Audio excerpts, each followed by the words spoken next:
మాకేం అసలు బాగోలేదండి. మాకు పింఛని ఇచ్చినట్టు ఇచ్చారు. మా వారికి 63 ఏళ్ళు వచ్చినాయి. ఇచ్చినట్టు ఇచ్చి ఒక 5 నెలలు ఇచ్చి 6వ నెలలో తీసేసుకున్నారండి. ఇల్లు ఉందని ఆయనకి, ఆయన పేరుని ఇల్లు ఉందంట. ఇల్లు ఉండకూడదంటండి, రోడ్డు మీద ఉండాలి మేము, అది దానికోసం అందుగురించి పింఛని తీసేసుకున్నారండి. మాకు కూడా 45 సంవత్సరాలు ఇచ్చినట్టు ఇచ్చారు. ఇచ్చి 2 సార్లు ఇచ్చారు. 3వసారి కరెంటు బిల్లు ఎక్కువ వచ్చిందంటండి. కరెంటు బిల్లు ఎక్కువ వచ్చిందని ఆఫ్ చేస్తారండి. ఇప్పుడు నోటు కాడ పెట్టింది తీసేస్తే అది ఎలాగుంటుందండి? ప్రభుత్వం ఏ ప్రభుత్వమైనా మాకు ఇష్టమే, కానీ మాకు నోటు కాడ పెట్టినట్టు పెట్టి ముద్ద పెట్టి లాగేసుకుంటే ఎట్లా ఉంటుంది? అట్లా అది మంచి పద్ధతి కాదు. మాకు అన్ని రేట్లు పెరిగిపోయినాయి. కరెంటు బిల్లులు పెంచేస్తున్నారు. ఇంటి పన్ను పెంచేశారండి. ఇంటి పన్నులు పెంచుతున్నారు. ఇంటి పన్నులు పెంచితే ఇంట్లో అద్దుకున్న వాళ్ళకి రేట్లు పెంచుతారు. అంతే కదా? అది అలాగా అది ఏం ఇది చెప్పండి. ఇష్టమేనండి, మాకు అందరికీ ఇష్టమే. పవన్ కళ్యాణ్ కలవటం ఇష్టమే. ఏం కాదండి, దత్తపుత్రుడైనా ఎవరైనా సరే ఏమో ఆయనకు కూడా ఒకసారి ఛాన్స్ ఇచ్చి చూడాలిగా మేమును. అది సంబరం చేసుకుంటుందండి, అన్నిటికీ సంబరం చేసుకుంటుంది. దానికే ఎందుకండి? ప్రతి దానికి సంబరం చేసుకుంటుంది ఆమె అన్నిటిలో రోజా గారు అన్నిటికీ సంబరం చేసుకుంటుంది. దానికే సంబరం చేసుకోవడం ఏంటి? ప్రతి దానికి సంబరం చేసుకుంటుంది. ప్రభుత్వ పథకాలు ఇచ్చినట్టు ఇచ్చి నోటుగాడు లాగేసుకుంటే ఇంకేం గెలుస్తారండి? అలాగ ఇచ్చినట్టు ఇచ్చి గెలుస్తాం కాదు. ఇవ్వకోకుండా నీతిగా చెయ్యండి, గెలుస్తారు. అప్పుడు నీతిగా చేయకోకుండా ఇచ్చినట్టు ఇచ్చి నోటుగాడు లాగేసుకుంటున్నారు, ఏం గెలుస్తాం?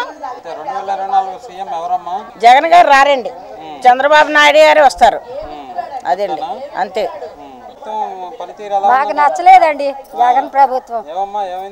ఆయన పథకాలు ఇస్తున్నాడు, ఆయన దాంతో గెలిచిపోదాం అనుకుంటున్నాడు. కానీ ఆ పథకాలు కూడా ఎవరికి ఇస్తున్నాడు, ఎవరికి వస్తున్నాయి? వచ్చినా కూడా మళ్ళీ తిరిగి ఆయనే లాక్కుంటున్నాడు. అమ్మఒడి అంటున్నాడు, బుడ్డి లాక్కుంటున్నాడు. మాకు అయ్యేం రావులేండి. మాకు రావాలి. మా పింఛన్లే 10వ తారీఖు వస్తాయి, 1వ తారీఖున రావాల్సింది. అప్పటి వరకు మేము అద్దెలు కట్టుకోకుండా కరెంటు బిల్లులు పెరిగిపోయి నెల వాలంటరీ వస్తారు. ఎందుకంటే వాళ్ళేం చేస్తారు?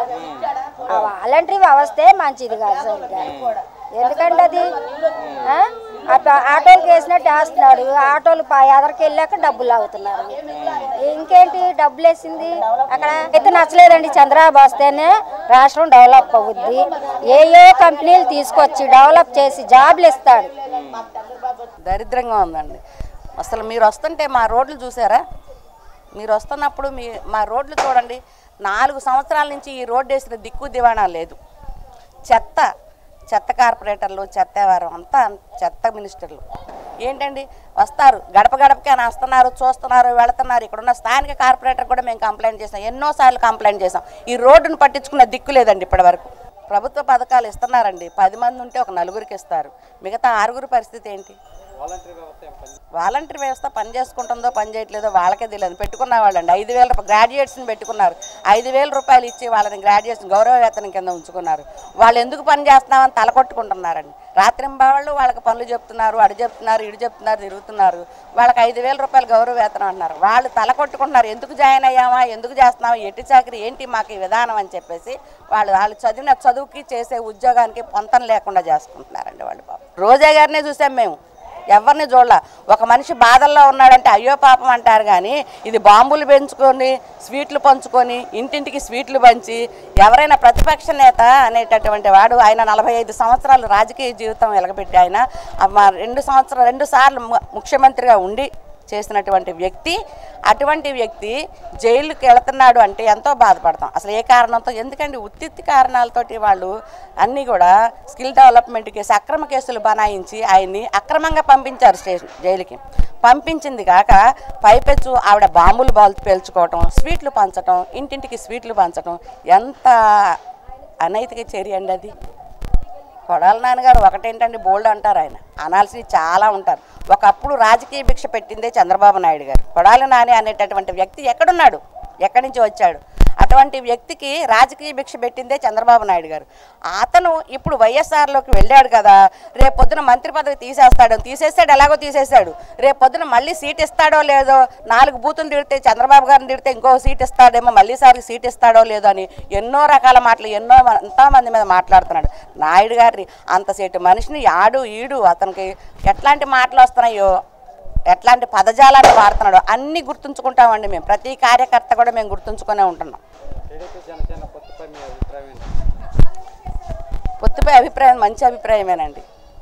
వాళ్ళు ఆయన మాతో కలవాలని వచ్చారు, కలుస్తున్నారు, శుభ్రంగా సంబరాలు చేసుకుంటాం. మేము మాత్రం ఇద్దరు కలిశారంటే ఈసారి 2024 పక్కాగా తెలుగుదేశం పార్టీ అత్యధిక మెజార్టీతో వచ్చి చంద్రబాబు గారిని మళ్ళీ సీఎంగా చూడబోతున్నామని చెప్పి మేము తెలియపరుస్తున్నాం.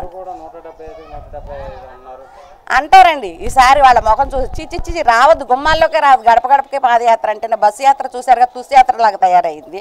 గడప గడపకే వస్తానంటే అసలు రావద్దు మా గుమ్మాల్లోకి అని చెప్పి ప్రజలే తిరగబడుతున్నది చూస్తున్నాం. మేము ఏ పథకాలు లేవండి మా దగ్గర. కాపీ కొట్టిన పథకాలు అంతకుముందు చంద్రబాబు గారు పెట్టిన పథకాలనే కాపీ పెట్టి ఆ పేర్లు మార్చుకొని పెట్టుకున్నాడు. ఆయన వైఎస్ఆర్ కింద పెట్టుకున్నాడు. అది అన్నా క్యాంటీన్ తీసేశాడు. అన్నా క్యాంటీన్ చేసి ఏం బాగుకున్నాడండి? పేదవాళ్ళు ఆకలి 5 రూపాయలు పెడితే భోజనం పెట్టి అన్నా క్యాంటీన్ తీసేసి ఏం బాగుకున్నాడు అతను? తప్పకుండా చంద్రబాబు నాయుడు గారే అవుతారండి. 2024లో 175 సీట్లు కొట్టి ఆయనే గెలిచి ఆయన తప్పకుండా సీఎం అవుతారని చెప్పేసి మేము అక్రమ కేసులండి. స్కిల్ డెవలప్మెంట్ అనేటటువంటిది ఆయన స్కిల్ డెవలప్మెంట్ సెంటర్లు ఏర్పాటు చేశారు. శిక్షణ యువతంతా ఉపాధి పొందారు, శిక్షణ పొంది 70,000 మందికి ఉద్యోగాలు తీసుకున్నారు. సాఫ్ట్వేర్ ఉద్యోగాలు తీసుకొని చేస్తున్నారు. నిన్న హైదరాబాద్లో చూసిన కొన్ని లక్షల మంది యువత బయటకు వచ్చారు చంద్రబాబు నాయుడు గారి కోసం. ఆయన తప్పు చేసిన వ్యక్తి ఆయన అంటే ఉద్యోగాలు ఇవ్వటం, యువతకి ఉపాధి కల్పించడం తప్ప చేశారు. అక్రమ కేసులు పెట్టారు ఆయన మీద. అక్రమ కేసులు పెట్టి బనాయించి జైలుకు పంపించారు. కానీ ఏమైందండి?